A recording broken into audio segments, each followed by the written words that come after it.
A day in my life with my biglaang bisita. Eto at pumunta nga kaming bayan para mamili ng mga sangkap para sa lulutuin namin mamaya. Dito sa bayan nga namin ng Kamiling ay napakalaki ng public market.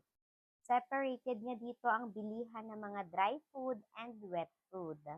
Tapos sa maganda dito, pag maaga-aga ka nga namamalengke, talagang fresh talaga yung mabibili mo. Tapos mas maganda mamili 'pag meron ka na ngang suki para may binabalik-balikan ka na lang. So, alam mo talaga na maganda yung mabibili mo. And siyempre makakatawad ka din ng konti kapag magaling kang tumawad. Kamiling ang isa sa pinakamalaking public market sa Tarlac. Kaya kapag nagawi kayo sa aming bayan, huwag niyong kakalimutan yung legendary chicharon. Tapos ternohan mo yun ng gurgurmot. Ay, ang sarap di! Pero dahil hindi yan yung menu natin for today, bubili nga ako nito ng chili oil kasi yan yung kailangan ko. Bali, itong vlog ko nga today, request na naman nga ito ng mga friend ko na to na talagang gusto nila talagang mag-vlog ako. Ewan ko bakit. Tapos eto, nagpunta nga lang kami dito sa Aussie. Favorite kong grocery to sa Kamiling.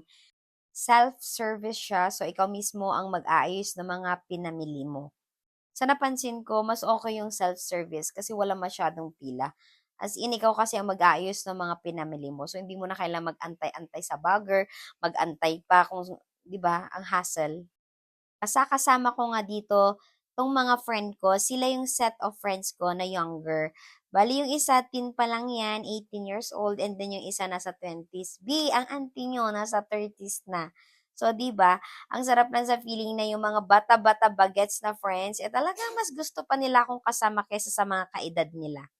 Dito at bumili na nga lang din ako ng lechon manok dahil hindi na nga namin mahaharap dahil di magluluto pa kami nung in-order ko na seafoods. Buti na lang talaga pagdating namin ng bahay, meron na din tong in-order ko. So, mag-start na kami dito magluluto.